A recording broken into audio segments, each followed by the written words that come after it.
মিডিয়ায় শুনতে পাচ্ছি গণ অভ্যুত্থানের স্পিরিটের কথা বলা হচ্ছে, জুলাই গণ অভ্যুত্থানের চেতনার কথা বলা হচ্ছে। আমাদেরকে স্পষ্টভাবে বুঝতে হবে এর মানে কি।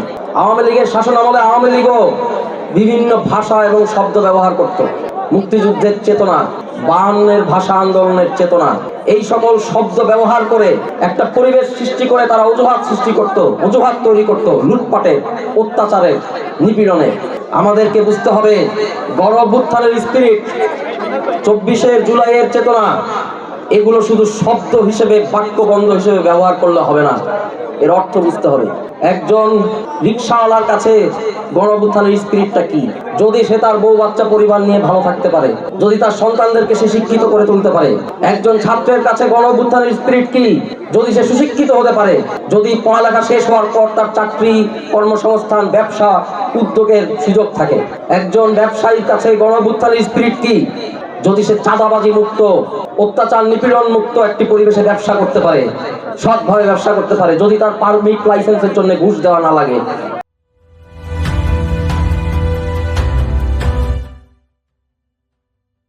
বাংলাদেশের জনগণের জীবনকে সমৃদ্ধ করে তোলার অবাধ সুযোগ। আমরা যখন গণ অভ্যুত্থানের স্পিরিট কথাটা বলি তখন আমরা এটাকেই বোঝাই। যখন জুলাইয়ে তীব্র আন্দোলন চলছে তখন কেরানীগঞ্জ থেকে অনেকে আমার সাথে যোগাযোগ করেছিলেন, করতে জানতে পেরেছি কেরানীগঞ্জবাসী আপনারা কি অসাধারণ আত্মত্যাগ করেছেন, আপনাদের অনেকে আহত আছে, শহীদ পরিবার আছে, তাদের অনেকেই এখানে উপবিষ্ট। আপনাদেরকে মনে রাখতে হবে এই আত্মত্যাগের বিনিময়ে যে সুযোগ আমরা পেয়েছি কেরানীগঞ্জে তার বাস্তবায়ন করতে হবে। কেরানীগঞ্জকে একটি আদর্শ এলাকা হিসেবে ঢাকায় প্রতিষ্ঠিত করতে হবে। বৈষম্য বিরোধী ছাত্র আন্দোলন একটি সাংগঠনিক কাঠামোয় রূপদান করেছে। তারই প্রেক্ষিতে যেহেতু আমি ঢাকা রাইজিংয়ের দায়িত্বে আছি, আমি আপনাদেরকে বলবো, আমি আপনাদেরকে আহ্বান করছি যত দ্রুত সম্ভব আপনারা সংগঠিত হন। আগামী এক সপ্তাহের মাঝে কেরানীগঞ্জের যে দুটো থানা রয়েছে সেই দুটো থানার যে ড্রাফট কমিটি, আপনারা বারবার বসুন, সকলেই একসাথে বসে আমরা প্রয়োজনে বারবার আসব, আপনারা কমিটিটা গঠন করুন। কমিটি গঠন করার পর আগামী এক সপ্তাহ আমরা সময় দিচ্ছি, এই এক সপ্তাহ পরে আমরা আসব। আসার পরে আমরা কমিটিটা বসে আপনাদের সকলের সাথে কথা বলে কমিটিটা ফাইনালাইজ করে দিয়ে যাব। আমরা চাই বৈষম্য বিরোধী ছাত্র আন্দোলন ঐক্যবদ্ধ থাকুক। যদি কোনো প্রকার ফাটল হয়, যদি কোনো প্রকার সমস্যা, কোনো প্রকার যদি ঝগড়া হয়, মীমাংসা করার জন্য আমরা সবসময় রয়েছি। কি আমরা খুব বেশি দূরে নই, এটা ভাবার সুযোগ নেই যে আমরা অনেকটা দূরে, আমরা আপনাদের একদম কাছে রয়েছি। আমরা চাইব আপনারা আমাদের কাছে আসবেন, আপনারা আমাদের কাছে থাকবেন। চলুন একসাথে মিলে নতুন বাংলাদেশ পুনর্গঠন করি। ইনকিলাব জিন্দাবাদ।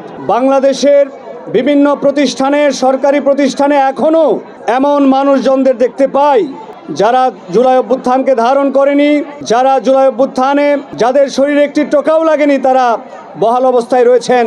কিন্তু আমার সামনে যারা উপবিষ্ট, মঞ্চে যারা উপবিষ্ট, তারা সন্তান হারিয়েছেন, ভাই হারিয়েছেন, স্বামী হারিয়েছেন। আমরা আপনাদের প্রতি অনুরোধ করব আগামীর কেরানীগঞ্জে যাতে কোনোভাবেই কোনো ফ্যাসিবাদী শক্তি মাথা চাড়া দিয়ে না উঠতে পারে। ফ্যাসিবাদী শক্তি ভিন্ন রাজনীতির দলের নামে আবার নতুন করে ফ্যাসিবাদকে পুনর্বাসন করতে পারে, সেই জায়গায় আপনারা সজাগ থাকবেন। কেরানীগঞ্জে বৈষম্য বিরোধী ছাত্র আন্দোলন যে ধরনের কাজ করছে, ট্রাফিক নিয়ন্ত্রণ থেকে শুরু করে সমাজ কল্যাণমূলক কাজ করছে, সেই কাজে আপনারা সহযোগিতা করবেন, তাদের পাশে দাঁড়াবেন। সর্বোপরি আগামী বাংলাদেশ পুনর্গঠনে কেরানীগঞ্জবাসী যাতে চমৎকার ভূমিকা রাখতে পারে সেই আশাবাদ ব্যক্ত করছি। তারা আসলে জানে না যে আমাদের ঐক্যটা আসলে নষ্ট করা সম্ভব না। আমরা যখন রাজপথে নেমেছি তখন আমাদের গুলি করা হয়েছে, আমরা সেই গুলি খেয়ে হসপিটালে ভর্তি হয়েছি, চিকিৎসা নিয়ে আবার হসপিটাল থেকে আবার রাজপথে এসেছি। আমাদের চোখে গুলি করা হয়েছে, আমরা এক চোখে হাত দিয়ে অন্য চোখ দিয়ে আমরা রক্ত চক্ষুশূল চোখে ওই ফ্যাসিবাদের দিকে তাকিয়েছি। আমাদের পায়ে গুলি করা হয়েছে, পা কেটে ফেলে দেওয়া হয়েছে, আমরা সে অন্য পা দিয়ে সেই ফ্যাসিবাদের মসনদে লাথি মেরেছি। ওরা আমাদের মায়ের বুক খালি করেছে, আমাদের ভাইদের জানাজা দাফন করতে দেয়নি। রাতের অন্ধকারে বাড়ির উঠোনে আমাদের ভাইদের কবর দেওয়া হয়েছে। আমরা এই দুঃখটা ভুলিনি। আমরা জানি কিভাবে আমাদের ভাইদের লাশ কবরে রেখে আবার রাজপথে নামতে হয়। যদি সামনে আবারও এরকম সম্মুখীন হতে হয়, আবারও ভাইদের লাশ, আমার নিজের লাশ কবরে রেখে এসে যেন আমার ভাইরা যেন রাজপথে নেমে আসে। ওরাই হচ্ছে খুনি হাসিনার প্রেতাত্মা। আমরা ছাত্র সমাজ যতদিন পর্যন্ত থাকবো ততদিন পর্যন্ত এই খুনি হাসিনার কোনো আবির্ভাব আমরা এই বাংলাদেশের মাটিতে দেখব না, আমরা কেরানীগঞ্জের মাটিতে দেখব না।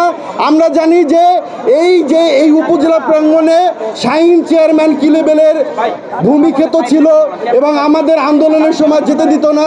আমাদের কেরানীগঞ্জ থেকে টোটাল 6 জন শহীদ হয়েছে এবং 25 জনের উপরে আহত হয়েছে। তো আমরা সবসময়ই দেশের জন্য প্রাণ দেওয়ার জন্য প্রস্তুত আছি। যখনই দেশের বিপদ আসবে তখনই আমাদের কেরানীগঞ্জবাসীকে অ্যাটলিস্ট আপনারা স্মরণ করবেন। আমরা সবসময় আগের মতন ছিলাম, এখন আছি।